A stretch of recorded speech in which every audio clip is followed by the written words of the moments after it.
boo gisee ñu taxaw nag ci budget bi dafa fekk ni rek ne seytaane waxul dëgg waaye yàq na xel yàq na xalaat yàq na xol dañoo ne woon ne groupe Yewwi Askan bi bu ñëwee assemblée dañuy ñëw pour bloquer état bi dañuy ñëw pour lépp lu état bi indi ñu xëpp ci suuf boobu dañoo desee xam ndax groupe boo xam ne ay responsables ñoo ko composé ay cadres ñoo ko composé et des agents qui ont presque 15 ans et 20 ans dans l'administration donc xam nañ luy administration xam nañ luy liggéey état xam nañ luy budget dès le départ dañu waxoon ne que lu jëm ci budget bi dañuy am une posture responsable yemuñu woon foofu dañu ne woon dañuy am une posture d'humilité ndax groupe parlementaire bii ñu am muy juróom fukki député ak ñett daanaka mennum sanu jonn 98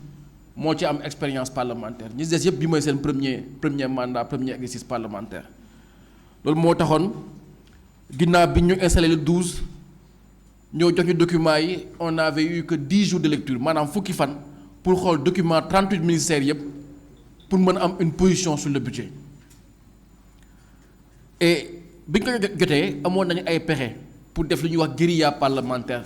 nekk fi di xeex proposer ay amendement jéem a ut ay galgal mais ñun tànn nañu yoon boobu dañu tànn benn stratégie te stratégie boobu mu ngi tàmbali ci commission budgétaire bi ñu dem commission budgétaire bi ñu waxtaanee suñu biir dañ ñëwoon commission bi pour ñun phase u jàngat la phase u appropriation budget bi la ndax dégg naa ñu bëri ñuy wax ni ñoom de bi ñu demee commission voté nañ budget yi mais que il faut ngeen xam ni commission des finances daanaka juróom-ñetti député Yewwi Askan bi ñoo fa nekk groupe bi yëpp nekkuñu fa donc commission des finances li ñu bëggoon ñun mooy suñu député yëpp nañ ñëw fekkee déglu li ministère yi waxtaan ak ñoom débat ak ñoom parce que ñun suñu rôle du bloquer état bi suñu rôle mooy challenger le pouvoir qui est en place et je pense que lu nit wayee di war nga nangu ne que ñun ñi ñu tànn le 31 juillet wala sénégalais yi jug le 31 juillet voté pour ñu mooy ñi nga xamante ne d'accorduñ wala kontaanuñu ci réew mi niñ ko amee ba tax nañu votel opposition votel Yewwi Askan bi ñooñu bu ñu kontaanoon du ñu votel kon nag ñun bu ñu toogee assemblée ñooñu lañ toogal ñooñu la ñuy liggéeyal ñooñu la ñuy waxal kon nag première phase budget bi phase boobu la woon pour ñun avant ñuy egg plénière mu nekkoon la phase de débat yàlla dogal na ni que biñ nekkee plénière yéen ñëpp yée nga fa woon en direct et je pense que sénégalais yi am nañ temps wu observer liggéey bi ñu def en plénière débat yi ñu def en plénière je pense que débat yi amoon na solo gis ngeen ne am na ay ministères yoo xamante ne daanaka dañu débat 9h ba minuit loolu yëpp am na jàngat yu ñu ci war def et je pense que dinaa bàyyi le président Birame Souleye mu mën a indi jàngat yooyu ak coppite yi nga xamante ne war nañ ko indi biir assemblée et je pense que loolu pour intérêt supérieur assemblée nationale du Sénégal mais ñun dañu amoon benn taxawaay bi mooy que on a voté contre le budget ministère yi jaar yëpp on a voté contre ces ministères excepté budget armée ndax budget bi ñu présenté ñun dañ ne budget de solution la ñu ne lan mooy solution ñu ne Sénégal ak àdduna bi dañ nekk en crise boobu moo tax budget bi ñu def boo ko xoolee di nga si gis juróom benn téeméeri milliards ne pour dimbali Sénégalais yi la si crise yi di nga ci gis xëy ndaw ñi di nga ci gis lépp lu ñu jël pour dimbali Sénégalais yi ci prix yi yokk ndax crise bi ñuy dund muy guerre bi am Ukraine ñu ne bu fekkee loolu de kon ñu jàpp nañ ni que le budget c'est un budget de crise et à partir du moment où c'est un budget de crise ñun li ñu am solo mooy nañu xool risques yi am ci budget bi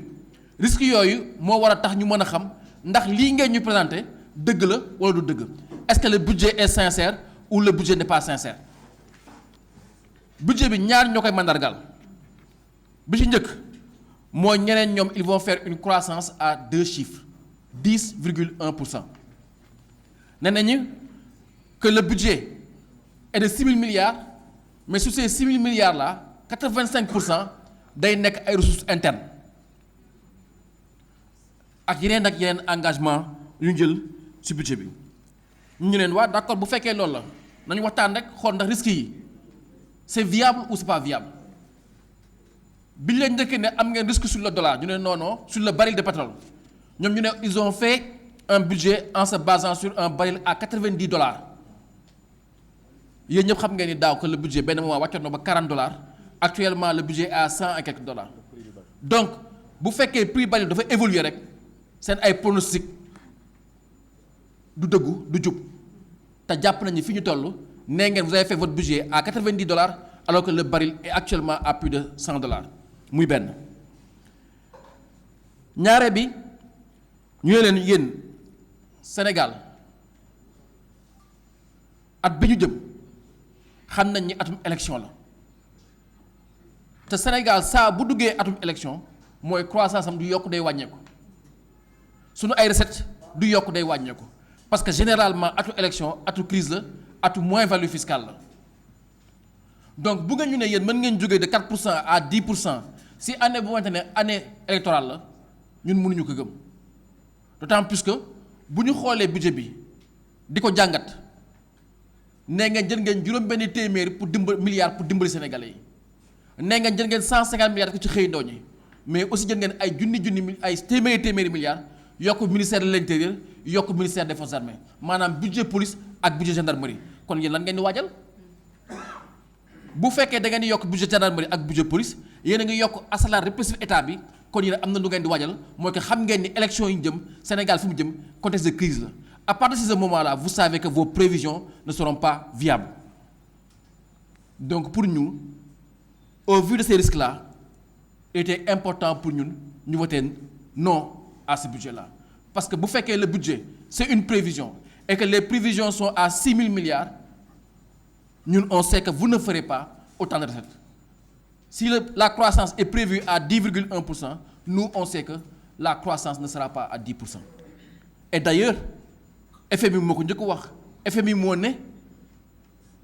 que Sénégal seen prévision bi dëgguwul lu tax dëgguwul parce que FMI nee na la jàpp na ni mënuñu commencer exploitation pétrole ak gaz avant le premier semestre de 2024. Gouvernement ne déedéet on va commencer au plus tard le dernier trimestre de 2023 xam nga date yooyu presque la même chose donc bu ñu ñëwee woo ministre du pétrole mu egsi ñu ne ko mais ministre yéen 2 fois reporté ngeen début exploitation plus Sangomar ak Grand Tortue mu expliquer ñu c'est des incidents de force majeure qu'on ne maîtrise pas par exemple pour Grand Tortue faute bi mooy gaal gi ma ne la ñuy sukkandiku pour exploiter gaz bi dafa amoon benn typhon bu amoon gaal bi daal di dérivé chantier bi mu nekkoon cas de force majeure lan moo ñu mën a prouver ni que ni ngeen ñu waxee ni am na ay cas de force majeure que amul yeneen cas de force majeure yu tax FMI mën taxaw ne seen croissance bi wala seen perspective bi dëgguwul donc ñun on considère que ce budget qu'on nous a présenté n'était pas un budget sincère dans ses estimations et dans ses prévisions beneen jàngat bi ñu ci am mooy que say Sénégal am na plus de 11 000 milliards d'endettement on a atteint plafond critère de convergence communautaire yi même si on nous a dit que y a un rebasement du PIB qui fait que on n'est pas à 70 on est à 67%. Loolu c'est pas le plus important pour nous le plus important pour nous mooy que on a plus de 11 000 milliards d'endettement et du benn yoon du ñaar yoon bu ngeen dégg président Macky Sall muy wax ni que il faut travailler à la rentabilité de vos investissements tey boo defee ay endettement den tabax un stade à Diamniadio de 150 milliards tabax Dakar Arena tabax centre Abdou Diouf ce sont des investissements qui nous coûtent cher mais qui n'ont aucun impact sur la croissance aucun impact et le président le sait la preuve l'ancien directeur du port nous a toujours dit que le port était rentable que le port faisait des bénéfices mais quand il y a eu le problème en Ukraine qu'est-ce qu'on nous a dit on nous a dit que le port est un problème parce que le port est encombré ñu désencombrer le port yóbbu ko au niveau de la zone industrielle qui a été construite à Diamniadio et on a demandé au ministre il faut nous évaluer le coût de cette opération-là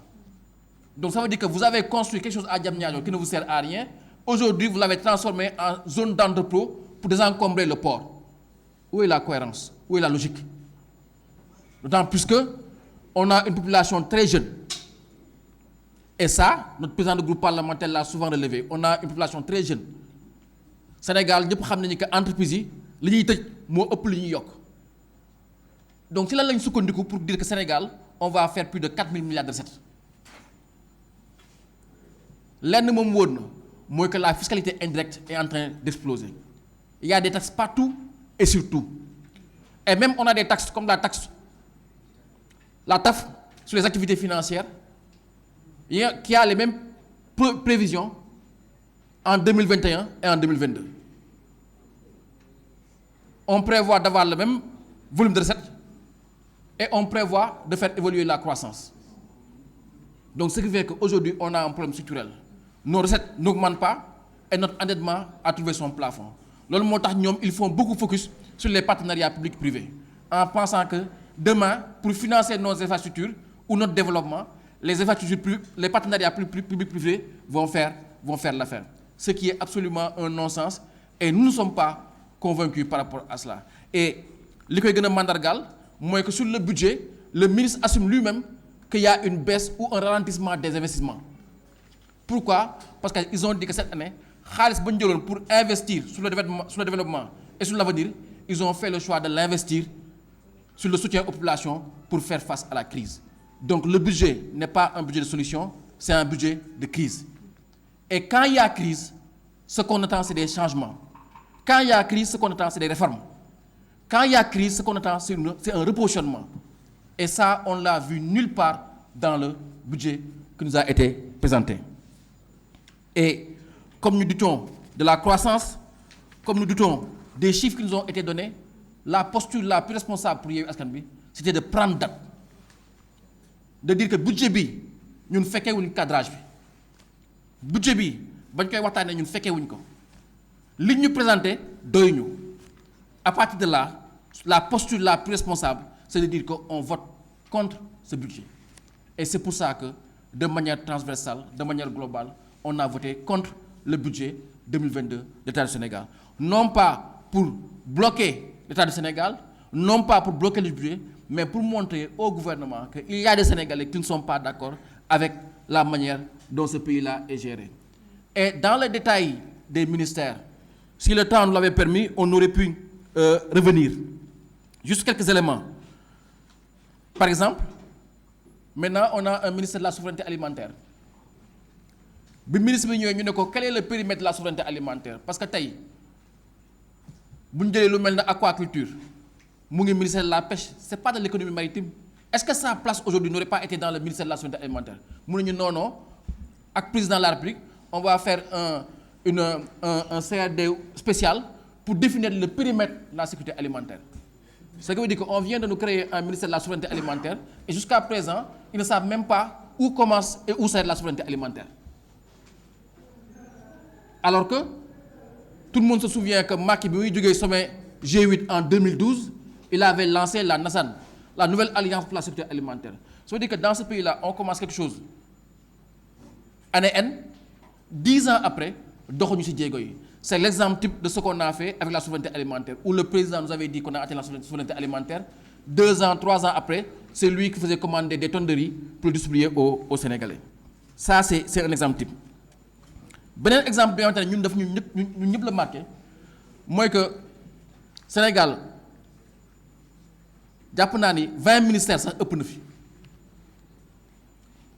ku xool budget bi de bout en bout li lay njëkk a marqué mooy que incohérence yi am ci architecture gouvernementale bi c'est tellement évident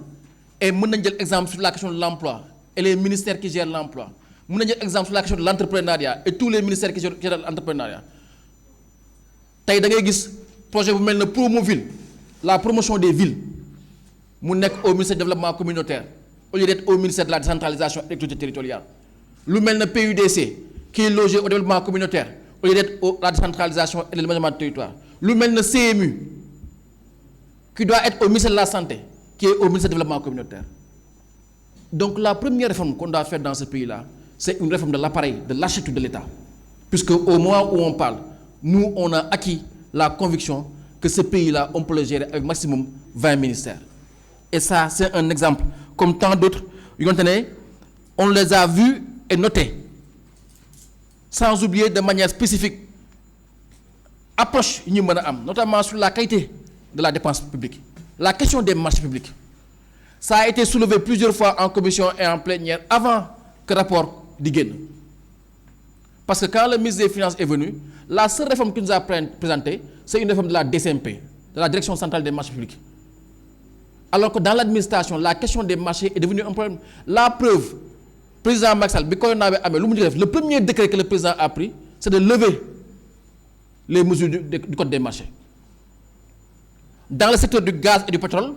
l'une des dernières mesures qu'ils ont prises, c'est de lever les mesures du code des marchés. Ça veut dire que le code des marchés est un problème pour l'administration. C'est un problème pour la qualité de la dépense publique. Qu'est-ce qu'ils ont fait comme réforme? Rien, à part une réforme de la DCMP, soi-disant pour intégrer la question des partenariats publics-privés. Et on peut encore déplier, notamment sur la question des institutions budgétivores. Aujourd'hui, le Haut Conseil, qu'ils ont été élus, la liste est sortie. Mais pourquoi ils ne l'ont pas encore installé? Parce qu'Amita Meynia est de Paris. Il y a le feu. Mais comment on peut bloquer nos institutions pour la question d'une seule personne? Ça veut dire que ça ne sert absolument à rien. Une question qui est revenue et qu'on a refusée.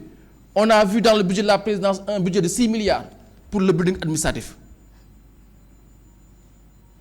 Quand la dépense du building administratif est arrêtée? Combien de dizaines de milliards on va mettre dans le building administratif? Ce building-là est le premier scandale avant la question de la Cour des comptes. Et je peux continuer encore et encore sur les choses qu'on a notées dans ce budget et qui fait que l'impression qu'on a, c'est que ce pays avance de 5 pas, recule de 10 pas. La preuve, en 2012, le président Maxal a commencé, moi, je suis le président du pouvoir d'achat. Je vais une fiscalité sur les salaires. Je vais une on nous fait un budget où il y a 600 milliards de mesures d'accompagnement sur la question des prix. Et ils ne sont pas encore capables de comprimer les prix. Le président Maxal Moné, on a loyer. C'est l'un des plus grands échecs en termes de réforme administrative. Donc ça veut dire que ce pays-là, les engagements que le président avait pris il y a 10 ans, il ne les a pas réglés aujourd'hui. Ce pays a besoin d'autre chose que de ponts, de routes, de terres, d'un endettement aujourd'hui qui nous pèse lourd et qui fait que notre économie est plus grevée qu'autre chose. Raison pour laquelle il ne peut pas nous dire qu'il est un homme providentiel. Il ne peut pas nous dire que le pays peut se passer de lui.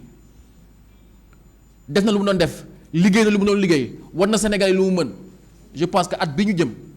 à moins de 8 mois du début du processus électoral, je pense que la logique voudrait que quelqu'un ait une posture responsable. Et la posture responsable pour nous, pour Yewwi Askan Wi, c'était d'alerter l'opinion en disant que le budget que nous votons, et on a décidé de voter contre le budget. Je termine par montrer aux gens que les tambal puisqu'on est à l'aide des budgets programmes. Nous sommes dans un ministère, on vote tel programme, on refuse un autre programme. Et la preuve, si nous votons le budget armé, nous, comme d'habitude, nous avons un débat avec le budget armé, parce que le budget armé, qui ne peut pas débattre. Le budget armé, qui ne peut pas débattre. Le budget ministre des Finances, qui ne peut pas débattre, soit disant que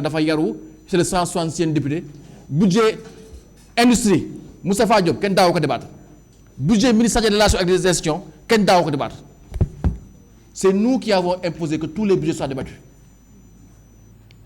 Et l'histoire nous donne raison. On avait raison de débattre sur le budget de l'armée.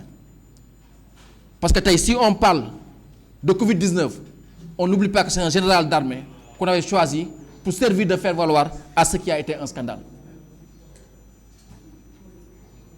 Et aussi, on a voulu leur montrer que nous, on n'a pas un problème avec notre armée. Puisque le budget de l'armée, les programmes de l'armée sont les seuls programmes qu'on a votés unanimement pour rendre hommage à notre armée et leur faire comprendre que ce que vous faites nous intéresse. Vous êtes notre armée, nous avons confiance en vous, Nous savons ce que vous êtes et nous respectons. Mais par contre, le budget de la gendarmerie qui est dans l'armée, on ne l'a pas voté. Parce que on ne va pas voter un budget pour massacrer l'opposition. On ne va pas voter un budget pour tuer les Sénégalais en toute impunité. On ne va pas voter le budget d'une gendarmerie qui refuse de se prononcer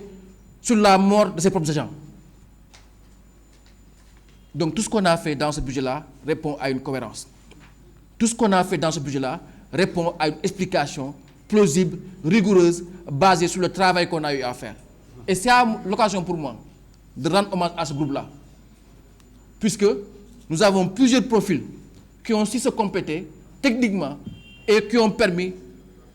de faire des débats exceptionnels. Que tous les ministères louent, que tous les techniciens administratifs louent, puisqu'il nous est arrivé de débattre d'un ministère de 9h à minuit. On n'a pas débattu pour le plaisir de débattre, on a débattu pour l'intérêt supérieur de la nation, puisque c'est ça la raison de vivre de Yewwi Askan Wi. Nous nous battons pour le Sénégal, nous nous battons pour sa démocratie, et nous nous battons pour que ce pays-là avance. Et Inch'Allah, li ñu gëm te di ko wax sénégalais yi mooy que taxawaay bi ñu waroon am assemblée ci budget bi def nañ ko ba mu mate lépp lu ñu fa def ak lu ñu fa wax rek Sénégal moo tax ñu wax ko Sénégal moo tax ñu def ko parce que budget bi nee nañu budget de solution la naam am na ñu ci def pour sénégalais yi mais li gën a am solo pour sénégalais yi mooy nañu ñoŋal suñu économie ñoŋal suñu administration ñoŋal ni ñu yoree réew mi parce que loolu mooy jeexital bi pour que ëllëgu Sénégal gën li ñu weesu. Et je pense que loolu la Yewwi Askan Wi di xeex te taxawaay boobu la ñu fi am may gërëm waa coalition bi nëpp parce que taxawaay bi métti woon na marathon bi métti na pendant 45 jours 9h ba minuit ñu débat c'est des centaines d'heures de travail mais def nañ ko taxawee nañ ko parce que askan bi moo ñu ko jalal ñoom ñoo ñu fa yónni woon te lépp lu ñu ci mën rek def nga ñu ci leen remercier.